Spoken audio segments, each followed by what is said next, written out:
Aquest any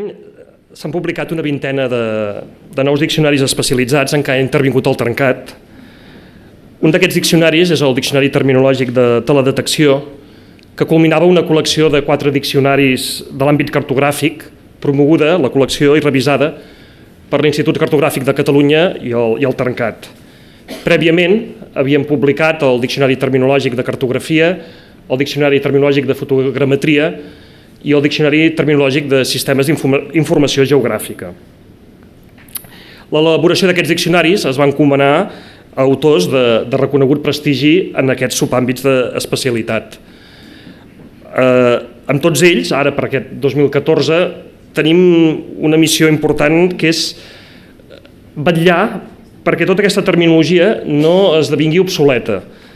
perquè com ells mateixos, sí que es va comentar en la presentació dels diccionaris, cada any un percentatge important dels continguts, de l'ordre d'un 20%, potser, crec que es deia, queden desfasats.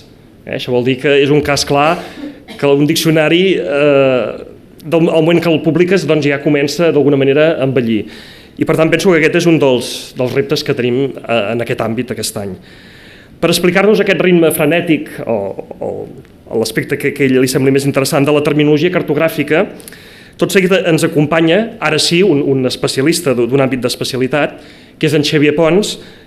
que és catedràtic de Geografia de la Universitat Autònoma de Barcelona i coautor del Diccionari Terminològic de Teledetecció. Sisplau, Xavier.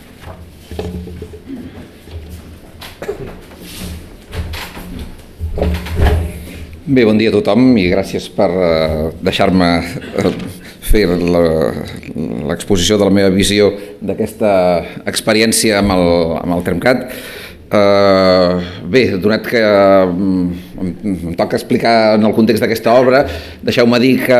jo vinc del món de la ciència i la tecnologia de la informació geogràfica, que és la confluència de tots aquests àmbits relacionats amb l'observació de la Terra des de satèl·lit, des d'avions, la cartografia informatitzada, tot aquest conjunt de qüestions que actualment tenen una dinàmica molt gran, molt present en molts àmbits. Penseu que nosaltres parlem de la revolució petapíxel, on peta és el prefix aquest que fem servir en el Sistema Internacional d'Unitats per indicar 10 elevat a la 15, és a dir, 1.000 bilions de píxels que cobreixen tota la Terra, no? I que realment és un nombre monstruós, però que, com veieu, doncs, anem cap aquí, és a dir, tota la munió de satèl·lits i d'observacions que estem fent associats a la repetició temporal doncs porten en aquest petapíxel, no? Que a vegades la gent fa broma amb aquest peta, no? Que sembla que vagi a esclatar doncs, realment amb la quantitat d'informació que hem de tenir en compte. En aquest context, doncs, disposar d'un diccionari de teledetecció no és només una necessitat científica, sinó, al meu entendre, pràcticament una necessitat de cultura científica general i, per tant, en aquest sentit estic molt content que el Termcat ens hagi ajudat i que l'Institut Cartogràfic i Enciclopèdia Catalana hagin volgut dur endavant aquesta iniciativa. Llavors, al fer un diccionari d'aquestes característiques, teníem al davant una sèrie de reptes. D'una banda, el nostre àmbit és un àmbit molt multidisciplinar i això fa que el lèxic sigui molt ric, extraordinàriament ric, com sol passar en qualsevol àmbit en què conflueix la física, l'enginyeria, les ciències socials, etc. Està ple d'acrònims i més acrònims, com podeu imaginar, i ens hem de barallar amb les piruetes de juxtaposició que fan els anglosaxons i que moltes vegades a nosaltres ens costa d'adaptar a les llengües llatines. D'altra banda, com ja s'ha comentat, hi ha una dinàmica realment vertiginosa de publicació, de novetats, tant des del punt de vista de noves plataformes com de nous conceptes, de noves tècniques de tractament d'aquesta informació, i això obliga a fer una selecció d'allò que sembla que ha arribat per quedar-s'hi i allò que simplement és realment una flor d'estiu només. Internet, en un context així, evidentment ajuda, però no hem de pensar que tot és allà. De fet, és un amic i enemic alhora, com deia fa pocs dies el pianista el Joaquín Achúcarro, que deia el piano alhora és un amic però alhora és un assassí pràcticament, d'aquesta mena de relacions d'amor-odi que a vegades s'estableixen. I en aquest sentit, clar, internet està ple d'errors, cosa que a vegades la gent no sembla disposada a admetre ni tan sols quan llegeix, i per tant aquests errors, aquestes contradiccions cal filtrar-los bé i en definitiva fer aquest procés de triar, de garballar més fi i finalment d'homogeneïtzar. vam buidar 7.000 termes, dels quals finalment 3.500 van mereixer estar 3.500 entrades en el diccionari. En tota aquesta tasca hi ha una feina, evidentment, que és la que hem fet els autors amb tot això, però realment la qualitat del diccionari no tindria res a veure si no haguéssim pogut comptar amb dues aportacions realment bàsiques i de molta vàlua, que són la revisió terminològica, que de manera com constant s'ha fet des del Termcat, i en segon lloc les sessions de normalització. Deixeu-me fer notar que la revisió terminològica és necessària perquè encara que un se senti, com és el meu cas, em permetreu dir-ho amb tota la modèstia, però també amb tota la vehemència, si voleu, no? Que estima la llengua i que, per tant, quan està en una aula donant classes o quan escriu un manual d'un programa informàtic i escriu les coses en català, es planteja com ho he de dir o com ho faria, ho fa també com sap, però quan poses això en mans dels especialistes de la terminologia t'adones que hi ha moltes qüestions que són millorables i que et poden ajudar en gran manera. Per tant, he de dir que d'una banda això és necessari, però és que a més, en aquest cas, i no és cap adulació, ni ja que és un actiu formal, ni fer la rosca en la gent del Termcat, realment no hagués imaginat mai el nivell d'implicació i de professionalitat, no només en termes de fons i de forma, sinó també de fons del personal del Termcat. Realment he quedat meravellat durant aquests anys de la qualitat. A ells els agrada dir que fan com una revisió, però és que,